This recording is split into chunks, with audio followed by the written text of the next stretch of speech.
Gardner's is honored to be Lancaster's favorite mattress store 15 years in a row, voted a favorite every year since 2010. Every day of the year we work to be your favorite mattress store, and we earn the right to be a favorite with you, our next customer, with the way we help you wake up happy and find the right fit. And remember, it's not a mattress until you wake up happy on one from Gardner's Mattress & More. Double Deal savings events happening now.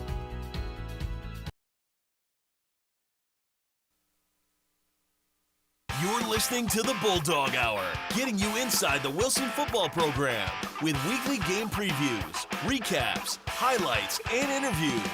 Now, here are your hosts, Joe Mays and Justin Raffoff.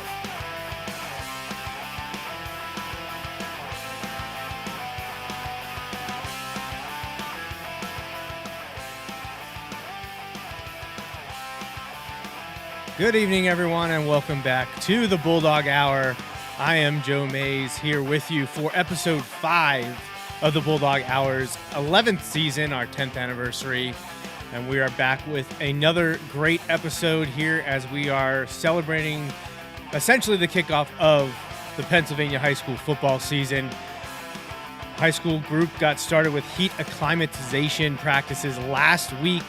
And this week they started 3-a-day practices, and they see the light at the end of the tunnel. Tomorrow, final day of 3-a-day practices, week 1, heading into the scrimmage, which is now less than 2 days away, about a day and a half, until you can see the 2025 Bulldogs for the first time on the field, a little exhibition action at John Gursky Stadium. I've been told that JV will get us started at 9:45 a.m. Saturday morning, and varsity will follow thereafter, hopefully around 10:15 or so. So head out to Gursky, Instashine Field, and come and watch your Bulldogs for the first time. Doesn't mean anything yet. It's just a glorified practice, but it's against a different opponent, not going up against their own teammates for a change. And I know it's a great evaluation tool for the coaching staff, and it's a good chance to come out and root on the team for the first time. Of course, then a week from tomorrow is the first game of the 2025 regular season. That will also be at John Gursky Stadium on Friday, August 22nd. Yes, 1 week away from tomorrow, the real action begins. So thanks for joining me here this evening. I appreciate you all being here over the last few days as well. Set some, I think, records for watching the show live. In the player interview episode is usually our most well-received, most anticipated, most viewed, and we did very well on that. But we actually got almost 200 live watchers on Tuesday night for the assistant coach interviews. So I'm looking to punch through that spot that we hit. 200 is the new goal, and we like to keep climbing and appreciate always doing bigger and better things here at the show. Justin will be joining me for our next live show, which will be in 3 days. It'll be Sunday evening, our normal time, at 6:30 p.m. on Sunday, August 17th. Justin will be here, as well as our guest, Paul Roberts, SV Sports, BerksSportsReport.com will join Justin and I as we recap the scrimmage against Coatesville and then dive into our full season preview, looking at it week by week, game by game, 10 opponents to preview, and it's going to be a good one. So we hope you will all tune in this coming Sunday for the next completely live show. You know, I'm live here right now, but the interview that I'm going to play with head coach Doug Dahms was recorded just over a week ago.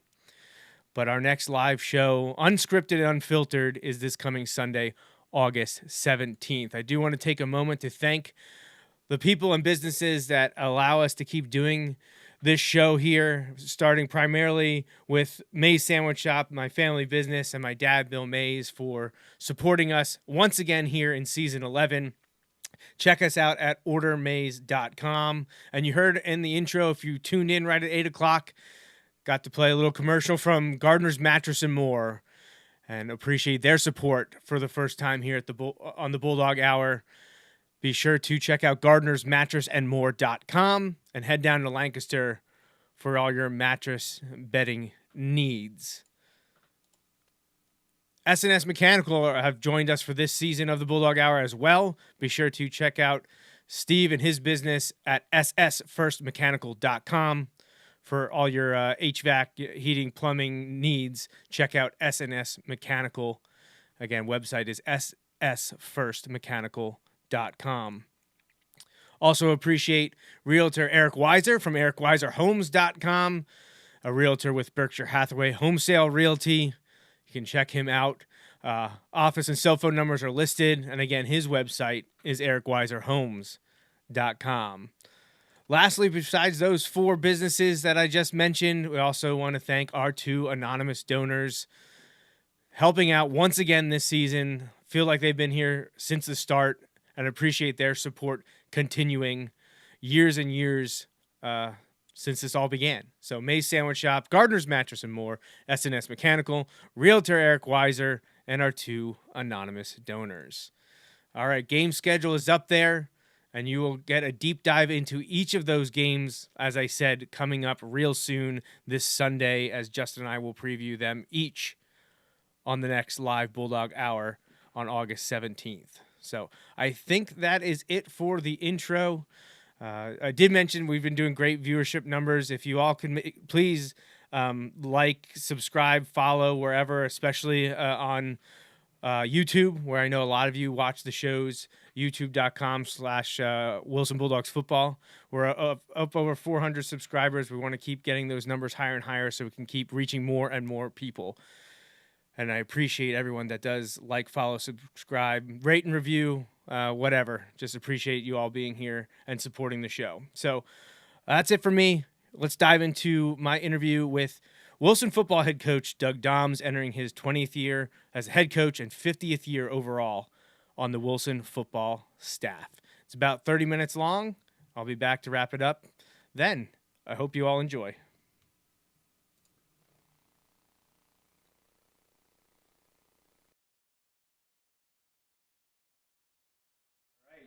Welcome back to the Bulldog Hour for the final part of our interview series, and we're finishing with head coach Doug Dahms. Coach, thanks for joining me again. Thanks, Joe. You always do a great job. Glad to be here. All right, so it's a familiar territory. We've sat down for a bunch of these, but I love numbers, and you're at an even 20 this year as head coach. I know, I guess it's just 21-year coaching jobs. You weren't even sure you were going to be here after 1 year, reluctantly taking over 20 years ago now, which is mind-boggling to think about. But that's not even the biggest number on your resume now. It's your 50th overall on staff. Did you ever think you could say that you did something for 50 years? No way. That's a long time. It is a long time. Especially 50 years at the same program. Absolutely. But, hey, just keeps on going. And I'm sure you've seen a lot of changes over the years, both with the kids, the community, the school district, the program. Does anything stand out right now as you look back over 5 decades of your time here with Wilson football? Well, the game has changed so dramatically. I mean, we were obviously very well known for powerhouse smash mouth football in the early days with John Gursky, and then you really would be hard-pressed to do that today because everybody caught up with their strength programs. Back then, we were one of the few that had a strength program. Everybody's caught up there, so the game has become a lot more wide open, so a little bit more of a speed game than a power game. So that's different. And, the RPO game has changed the whole defensive philosophy because there's always linemen downfield, and the officials very seldom call it. All right, so it changes the whole keying of the game. The zone has changed the whole way teams play defensively. Yeah, I mean, the X's and O's have changed dramatically, but kids, for the most part, are still the same. There's a little bit more entitlement with some of them, but that's because of their parents. But once we have our hands on them and we get them back into our philosophy, they're pretty much the same. What motivates you to keep coaching, to keep coming back year after year? I know for the last few years you said it was something that, at the end of the year you would do some introspective with yourself and talk with Susie. But, here we are, 2025, 20th as head coach, 50th overall. Why do you keep coming back? That's a great question. Sometimes I ask myself that, after every time we lose, I ask myself, what the heck are you doing? I really still enjoy the kids. I like watching the kids develop. I like, there's so many of them that have so many different issues in their life that, whether it's economics, whether it's tough family life, whether it's emotional issues, but football's a common thread. They can all pull together for the same thing, and I like to see how we can mold a team into that one unit from all those different backgrounds. Coaches also keep me in it. I mean, our coaching staff's like a family. We socialize together, we kid together, we spend an awful lot of time together. So obviously you got to like your coaches.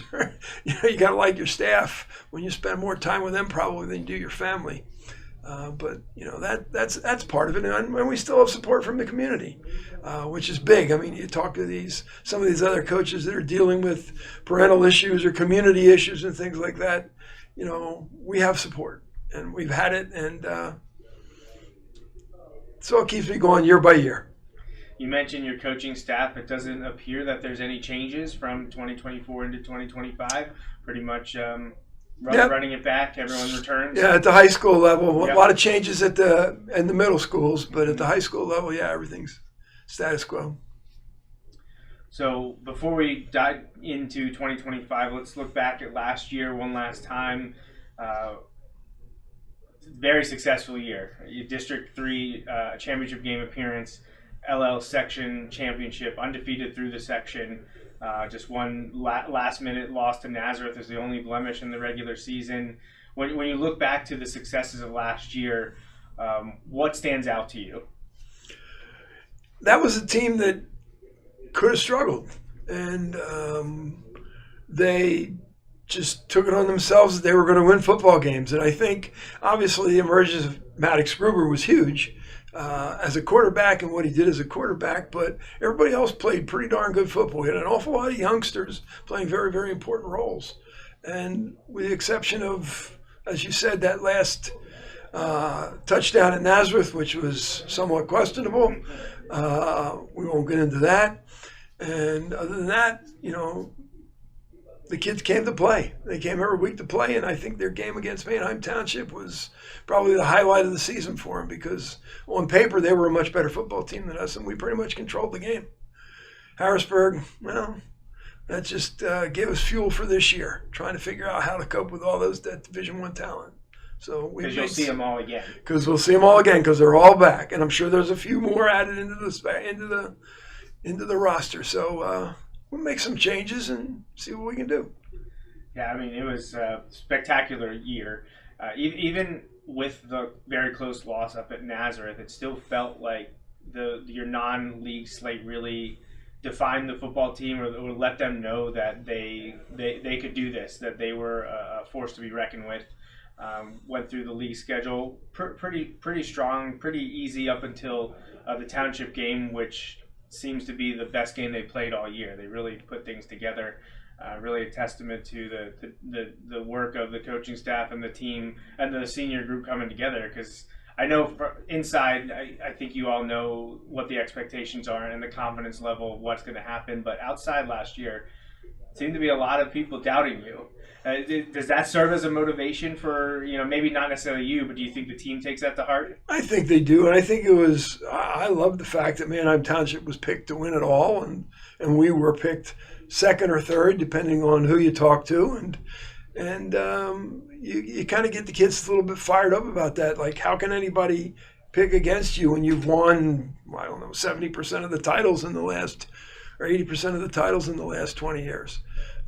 So yeah, it's always a little fuel for pregame speeches, halftime speeches, and talk at practice. So how do you deal with the flip side of that? Now that we're top dog, literally winning the section championship, and you mentioned it's become like almost felt like a given at times. Went on a 9-year run, and now at this point it's at least every other year, it seems to be. There hasn't been a 3-year graduating class that hasn't won a section title in probably 50 years. Probably right around when you were starting here, maybe there might have been a run in there that didn't share a title or something. I know it goes back a very long way. It's got to go back a ways because I know we won it in 78, right. And then we won 78, 79, 80, 81. Yeah, there was quite a run in Yeah. there. So you're looking back many decades for that, but you're the defending section champions. You return a ton, and you talked about how young the team was last year after a lot of wins. We talked about how young the group was overall. How about motivation for a team that had reached the mountaintop and is trying to stay there? Is there anything different? Is there a difference in demeanor with the team than there was last year? Is there a different way you as a coaching staff approaches it? We as coaches are going to be harder on the kids because it's very easy when you have, I think we have 6 or 7 back on defense and 5 or 6 back on offense. It's very easy for them to think, oh, here we go. So you can't let them get too full of themselves. And you accomplish that in practice by, being harder on them, making sure everything is done to perfection. And then the other part is obviously developing a team chemistry and developing a team mindset that, hey, you're going to get everybody's best game, so you can't let down. You got to go into every game like it's your Super Bowl, and hopefully by halftime it's no longer the Super Bowl and you can, start rolling some other people in. But you got to have that mindset to start out. I ask you this question every year. Are there any significant changes in high school football here in 2025? Any rule changes, anything that come up that there might be some fans or watchers that are like, hey, I wonder, why did that happen? Or why was that called? Or why wasn't that called? Any changes like that? Probably the biggest rule change this year is offensive fumble. All right. If the offense fumbles the ball forward, the ball comes back to the site of the fumble where the ball was fumbled. It doesn't go, if it fumbles it out of bounds forward.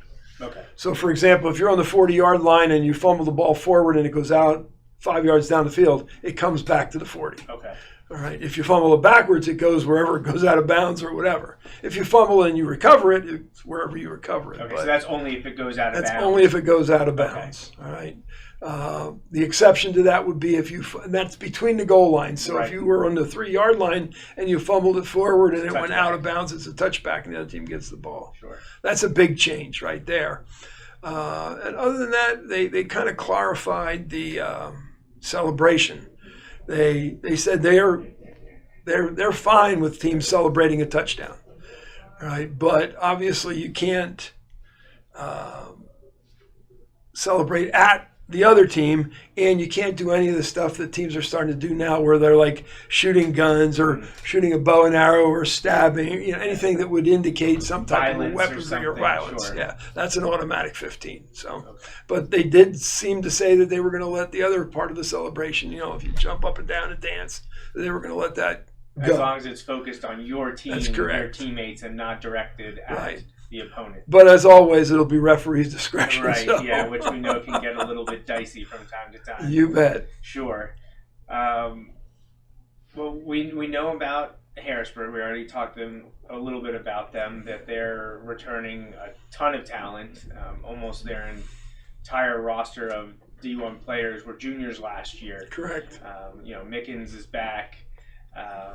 Kevin Brown is back. And they had, at least 3 or 4 other big name guys. Right, Coke, he's going to Rutgers. The other 2 were going to Penn State. They're all back. They looked like a machine last year. They had their moments. Do you expect them to be even better this year? I would suspect. I mean, you got to remember Kevin Brown missed all last year. He came back for our game. Right. All right. I'm sure they're going to be even better. I'm sure I haven't looked at their roster. I won't know for a while yet, but I'm sure they picked up a few more. We got to take care of our own business first, and then we'll see what happens. Any other teams around District 3, maybe not LL specific, was anyone else in the Mid-Penn you think reloading and looking at making a run in the Cumberland Valley? Cumberland Valley is much improved. No, they struggled last year. I think they actually had a losing record last year. They're much improved. Central Dauphin is supposed to be pretty solid this year. The Central York has a good quarterback. They're going to be solid. I would think those are the big ones you got to pay attention to. A lot of the familiar names from Yeah. the last few years. Yeah. I Central York has was it Brooklyn Nace, the quarterback is back, and Yeah. I know talking to some people, I think actually it was Coach Wolber who said he thought that Central York was, outside of Harrisburg, Central York was the best team that you had faced. Best team you beat all year was probably Central York, and they have a strong team coming back this year, it seems, as well. All right, how about in the LL? We know the familiar top two is usually you and Manheim Township. Are the Blue Streaks returning a lot this year, or are they more in a reload? No, they have quite a bit back. I mean, obviously their quarterback is back. They've got Clancy obviously graduated, and he was their offense, right? But their other running back, their blocking running back is a big 250-pound kid. He's back. Value. Yeah, they've got they lost a lot up front, but they've got a couple of nice kids coming back. So they're going to be solid. All right, Hempfield's got a good quarterback back, so I anticipate a lot out of them throwing the ball. Cedar Crest has some really nice skill kids back. They always seem to struggle up front, but and then a couple of coaching changes. changes. Mealy back at McCaskey's going to. I don't see it happening this year, but eventually he'll have it. They'll get it going because he's a very good coach. Yeah, and he's a McCaskey kid to begin with. Right. So plus they're getting a new field, so they'll probably like that. Yeah, I talked to your assistants about that, playing at Lancaster Catholic instead of at McCaskey in Game 9 at the end of October 17th. Is that a net positive of changes at McCaskey with the field getting to turf, of the last grass field I think you've been playing on for the last few years? Yeah, I think, like I said, Amelie's done a really nice job at Penn Manor. He did a really nice job at Lancaster Catholic. He's got his hands full. He needs to develop a coaching staff because trying to do it all yourself is impossible. But he's got the right attitude, and he's a good coach. I like him. The non-league slate stays the same this year, just flip-flopping home and away, and then 6 home games, which is probably a great thing, not have to worry about bus travel to more games this year than not. But Cheltenham, Plymouth Whitemarsh, Nazareth, all very different opponents in terms of scheme and whatnot. How do you prepare for each of those when they're throwing so many different things at you? Well, Cheltenham, the biggest thing we got to be ready for is you never know who they have. They get a lot of I think last year they picked up 5 or 6 Roman Catholic kids right before the season because kids go to Roman Catholic and, I can't start, and then go back. So we don't know who they're going to, be picking up that way. But they're going to have a solid team. They got enough back. First game is always scary because you make so many mistakes, special teams, all that. But, I think we could be okay as long as we minimize mistakes and get ready for it. Then you go to Plymouth Whitemarsh. We're going down there. They're always big and strong, and I don't anticipate anything different there. And then obviously everybody's pinpointing Nazareth because of Falcone back, Falzone back, D1 quarterback, and hurt us last year. But we'll see. He doesn't have as many weapons back, but I'm sure they'll run him a lot more because he's got speed and he's a big guy. So hey, last year I was hoping to get through that 3-game series 1 and 3 or 1 and 2, and we went 2 and 1. It could have easily been 3 and 0. So a little bit more optimistic this year, but things got to fall into place. We've got a lot of changes coming for next year. Sounds like there's going to be probably a change with the LL format, a reduction from 5 sections to 4 sections, and that will change how many non-league games that you need. Has there been any discussions about how you would handle those changes to the sections and having more league games and dropping non-league games? We haven't had a whole lot of discussion yet because no sense putting the cart before the horse, until they actually make that change. All right. And the nice thing then is what they're proposing right now is 9, 9, 9, and 10. 9 in Section 1, 9 in Section 2, 9 in Section 3, 10 in Section 4, which would give us 2 non-league games. Who those non-league games would be is going to be dependent upon where Mifflin goes, where Exeter goes, where Muhlenberg goes, where Ephrata goes. Lebanon, Conestoga Valley are all potential 6A squads next year. And whether or not they're going to go strictly by size, which I think would put Lebanon in a really bad spot, or whether they're going to say, okay, Lebanon, you can move to Section 2, I don't know. But until we get that, and I think they're supposed to making that vote in October, all right, and then they're going to assign a schedule. But I mean, first game will always be a non-league, but then where the next non-league falls could be week 2, could be week 10. And they'll cycle through it. And week 10 is going to be a bear because nobody's going to want to play us week 10. All right, week 2, week 3, week 4, we can probably pick somebody up. But I assume if somehow Mifflin doesn't end up in Section 1, they would be one of the 2 non-league games. I would suspect. I mean, just the rich tradition between the 2 schools. Yeah, I know when it got dropped twice in the 90s, no one was real happy about it. Right. But it came back, and I know it disappeared briefly in the early 2000s as well as they transitioned out of the LLM back into Berks. But ever since, it's been nice rivalry. Oh, yeah. Some great games over the years, some blowouts either way, but then some real competitive, fun games. So I don't think we would want to lose that, if at all possible. So I know a few years ago you started a tradition with the senior group got to pick the helmet and what you guys were going to wear, because the stickers were easy to change and take on and take off and put back on. I've heard that the decision was this year to go back to the Bulldog. Is that true?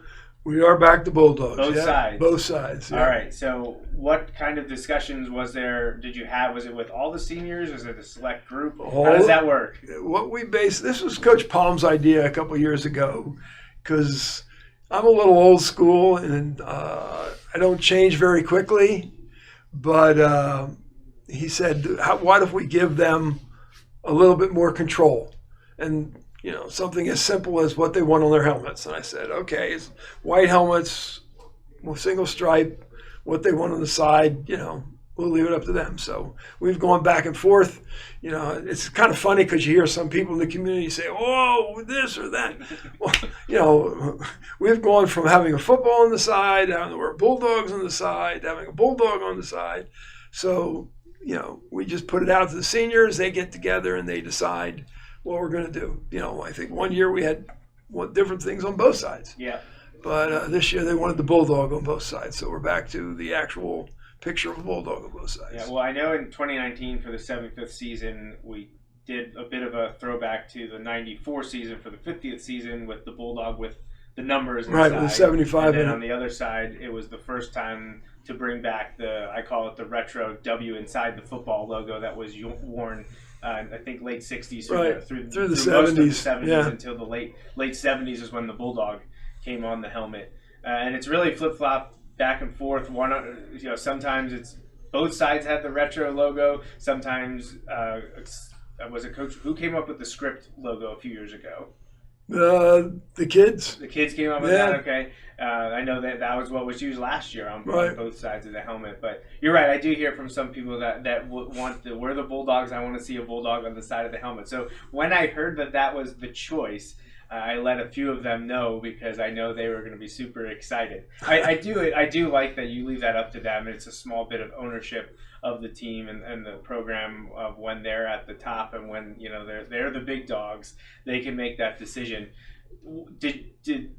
How much time did you give them to make that decision? Was it on the spot thing, or did they get to talk about it? No, we usually give them about 2-3 weeks. Okay. We send the helmets back right after the season to get reconditioned, and then we got to let them know because sometimes they'll put it on there. Sometimes, if not, we can put it on, but we have to order whatever's going to go on the helmets. Stickers, right? You have to. If we're putting Bulldogs, we got to have the Bulldogs. If we're putting the scripted Bulldogs, we have to have that or whatever. So they get 3 or 4 weeks to. Did they have any reasoning themselves, or you just heard that was the decision? That's just like they decided they liked. All right, Bulldogs on the side. You heard it here. Coming back. So then I just need to continue my crusade to get the red face mask and the triple stripes. So that's what I've been working on for a while. Enough with this white face mask. We're done with that. Well, actually, one of the kids' face masks came back black. Black. Okay, no, I don't want no. It looked really sharp, but I said no. No. Like I said, I changed slowly. Well, if you're gonna go to a third color, it's technically blue. That ain't happening. That is. I'm not sure you're gonna get black or gray because you'd have to take that up with the administration. I think outside of red and white, it's blue. That's tertiary color. All right. I heard that you got new red pants too this year. We did. We got new. I mean, the problem we had was our jerseys were Nike and our red pants were not Nike, so the reds didn't really match. They were the different color. All right. So we got new, and we were due. The red pants were old, so we got new red pants. We'll have one for picture day. It has bulldogs down the side and everything, so they look sharp. So. When we go red on red, it'll really look like they're the same color. So now for picture day. So picture day is a few days after I'm recording this. This will be put out after picture day has happened. But you're wearing white tops with red pants? White on red. Okay. So I will have pictures out of those new pants then in just a few days. So that'll be fun. All right. Have you seen any trickle down yet from NIL? Has that come up in discussions with parents, players, other coaches? I don't. It is legal in Pennsylvania in high school football, but I don't know there's a lot of people out there that know it. And we haven't seen any of it. I know that Trinity High School last year had hired an NIL director. I see the parochial schools having a little bit more leverage there in doing that, but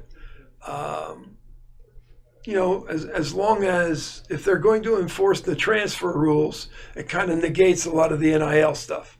Because the biggest thing you would see with NIL is kids transferring for money.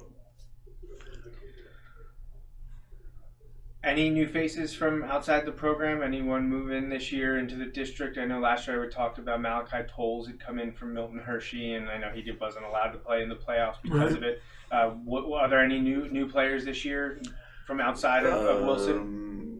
Nope. Status quo. Status quo. And no administrative and paperwork that you have to worry about.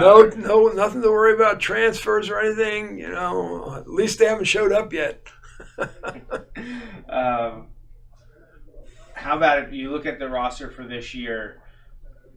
Who's a senior that hasn't maybe played a lot but has earned his time to shine and could become a household name by the end of the season? Wilson's got a long list of one-year starters who put in the work for 2 years and then finally as a senior they're able to break through. Who do you think meets that criteria this time? I think Eli Dean is set to have a nice year for us. I mean, right now he's number 2 wideout behind Jaden Carpenter, but has been catching the ball, has been running well, is doing everything right. I think he could be poised to have a really nice year for us. He's also a backup safety. With both of our safeties going both ways, he'll probably see quite a bit of time there. So we're expecting big things out of Eli. Obviously, Mason Young, if he wins the quarterback position, it's going to be very critical. Right? Our offense goes as the quarterback goes. We've got some weapons. We've got some nice running backs, with Monty and with Rel. We've got some nice receivers with Eli Dean, with Mike Glover, with Jaden Carpenter. Little concerned about our size up front. We're not very big on the offensive line, but got some length. But we got some length, yeah. But I would think Dean and Young are going to be 2 biggies on the offensive side of the ball. Defensively,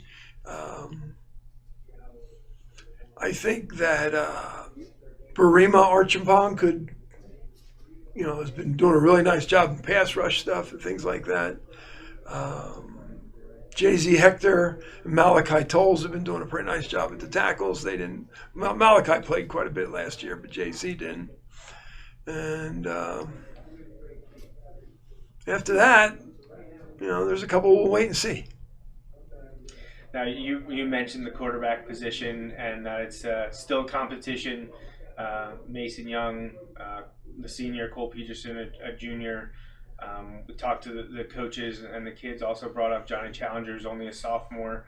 Is that something you see going up all the way to the first game or through the first game, or do you expect to have a starter by or just after the scrimmage? Well, right now we're Mason's getting a few more reps than Cole because he's a little bit more athletic. Obviously, until you put the pads on and put a defense in front of them, you don't know how they're going to react. So, but both of them will get a pretty good opportunity in that scrimmage, in our first scrimmage, and then after that, we have to make a decision. Neither of them have enough experience to share the position right now. We got to go into the first game with one quarterback in mind. Coatesville's your scrimmage opponent again. You have them here this time. It's Saturday, August 16th. Is Coatesville shaping up to be a pretty good test again this year? I know they've been pretty strong the last few years, at least on paper. I know entering the season last year they had high expectations. I think they struggled a little bit more than they expected, but they've had a lot of talent over the years that kind of gives you a good indication of maybe how the year's going to go or what you need to work on before the year gets started. Well, we know they're big up front. They've got a couple of really good linemen, which hopefully doesn't become too much of a mismatch for us. We'll probably be quicker up front, but size is going to be a big difference. They always have fast guys. Mm-hmm. And it's interesting because our team's pretty fast this year. Our secondary right across the board is probably 11 flat or faster in 100, which is a nice complement of skill kids. So it'll be interesting to see how we match up with their speed because they've always got a lot of burners. Their quarterback should be back, but he was part of their problem last year. He was short and he struggled to get over some of their tall linemen, in terms of the passing game. But got a year under his belt, so it'll be that much better. With 49 years of experience now, especially the last 19 as head coach, I'm sure you've got a pretty good grip on the team where they're at right now. Although last year it seemed that there was a lot of progression from week 1 through week 10. What are your expectations right now from this team? Not really from a record standpoint, but just things that you could do well or things you're hopeful to see improvement on. We have to gel as an offensive line unit. All right. So they all know what each, we're still a little tentative up front. We have to get to the point where they know, where their combination blocks are going and they can go there and get after it with authority as opposed to just being very tentative. Hopefully we can take advantage of our speed offensively and hopefully our speed in this defensively keeps us in the games. But as I said, my concern is up front for the most part.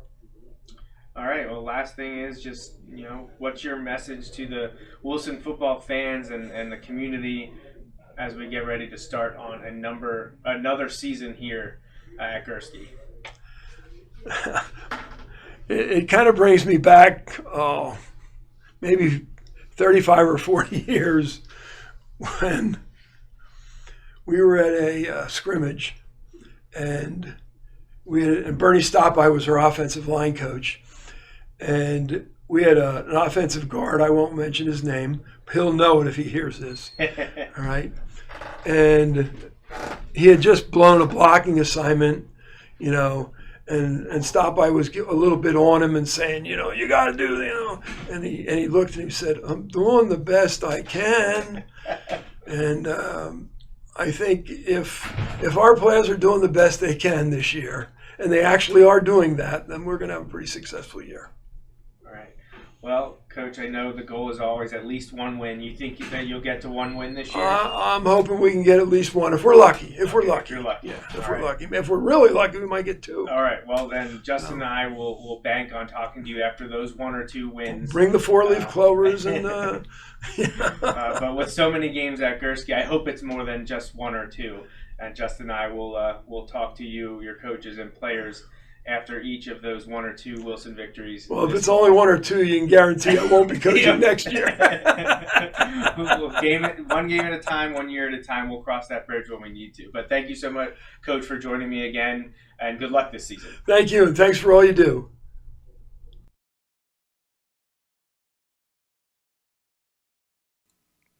All right, so that was my interview with head coach Doug Dahms. Year 20 as head coach, 50th on the coaching staff. Wild, wild numbers. And of course, he is walking closer and closer, which each passing week, to 200 wins as head coach. He's sitting at 196 right now. And it's hopefully set up for another great season in West Lawn with Coach Dahms at the helm. Thanks to Coach Dahms and all the assistant coaches and the players for sitting down with me over the last few weeks so that we could get these preseason interviews done. Like I said, there's always very warm reception for those. People are very excited for a new season, and they like to hear from the people on the inside getting ready to compete. Got a whole bunch of people shouting out Coach in the variety of chats across Facebook, X, YouTube, and got a good luck coach from Jamie Sands. I'm sure Coach Dahms and the staff and myself also return the favor to you, Coach Sands, and good luck with your squad down at Boyertown this season. So that's pretty much all I have for you this episode. Not going to quite hit an hour here, but have thrown a lot at you over the last few days. Remember, there will be 4 shows in 7 days. We'll wrap up the 4th one this coming Sunday, August 17th, with Justin back in the studio with me and Paul Roberts joining us to preview the whole season. So if you're interested in hearing about the teams Wilson's playing, Sunday is the night to tune in because you will hear all about all 10 of them. Obviously, it's the same schedule as last year, just flip-flopping home and away. So no new teams. We're not playing anyone for the first time. We've played all these teams before, just last year. But there are some new-look teams. Obviously, everyone's graduated a whole bunch of players. There are some new coaches that we'll talk about at 3 of the 10 schools. And, it should be a great, great time. Before I sign off for the last time this evening, I want to say thank you to the Bulldog Hour Season 11 sponsors, May's Sandwich Shop, Gardner's Mattress and More, S&S Mechanical, Realtor Eric Weiser from Berkshire Hathaway Home Sale Realty, and our 2 anonymous donors. If you'd like to support the Bulldog Hour, be sure to visit bulldoghour.com. If you'd like to do so with a sponsorship or a donation, you can reach out to me across social media. Stop in at May's Sandwich Shop and see me.